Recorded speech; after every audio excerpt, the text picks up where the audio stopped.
All right, ladies and gentlemen, welcome back to the channel. Tonight we're going to be talking about the Tennessee Titans because this team is so much better than people think. They are 2 years removed from winning 12 football games, being the #1 seed in the AFC. Last year, the Tennessee Titans started off their season 7-3, and they proceeded to lose their final 7 games of the season.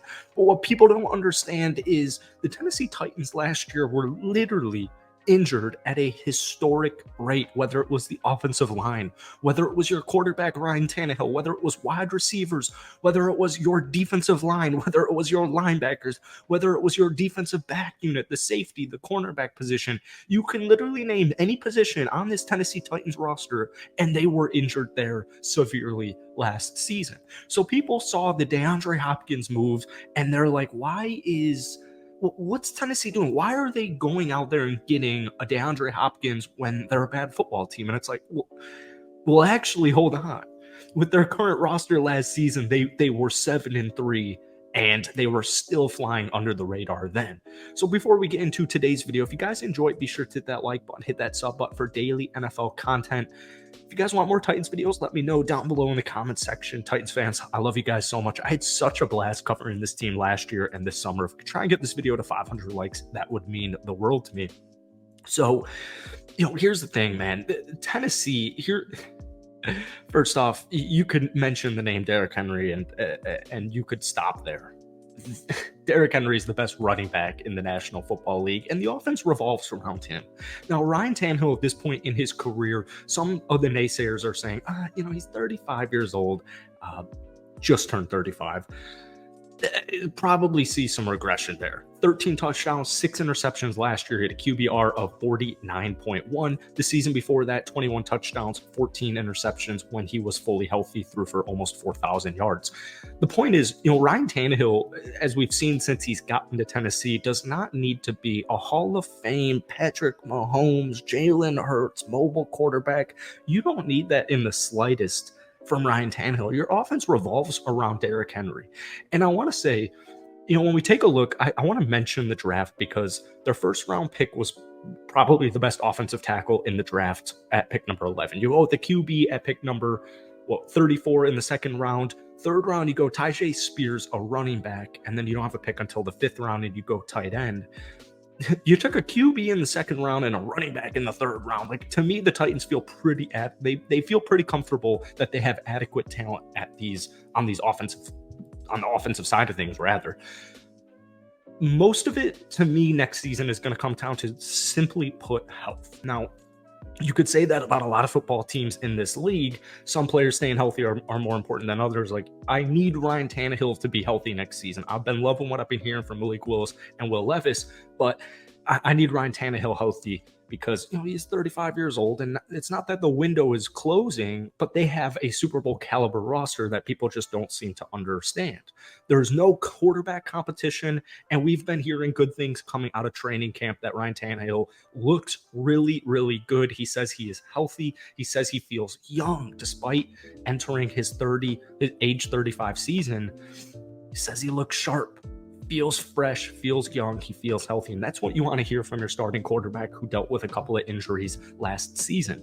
DeAndre Hopkins has been getting a lot of praise. To me, this is no big surprise. This shouldn't be a surprise to anybody. But here's a direct quote from Ryan Tannehill from training camp. He's been a big addition. We've seen some huge plays from him, vintage Hopkins that you've seen across his career of tight, contested catches when he's able to elevate or make those extended catches. So as a quarterback, it's been a lot of fun to find those areas where I can put the ball where only he can get it, and then he's making the play. No knock at Tennessee's wide receiver position last season, but it just wasn't good enough for me heading into this year. I love Treylon Burks. Treylon Burks dealt with some injuries last season. People say he had an underwhelming rookie season. I guess you can say that, but it is important to factor in those injuries to not only Treylon Burks, but their entire offense, and specifically the offensive line and your starting quarterback. But the addition to DeAndre Hopkins is massive, and this is why so many contending teams wanted to get him. And when the Tennessee Titans acquired DeAndre Hopkins through free agency, I was absolutely blown away because, to me, this is a huge difference maker. People like to make the comparisons to A.J. Brown. I think it's a completely different Tennessee Titans roster. I think their defense is a lot more talented. When we look on the defensive side of things really quickly, I love it. I mean, you have Jeffrey Simmons. You're loaded on the defensive side. I love the secondary. I love the linebacker unit. I love the defensive line. This Titans team, if they're mainly healthy next season, will be an undisputed top 10 defense in the league. I wouldn't be surprised if they hovered closer to 5 than they do 10.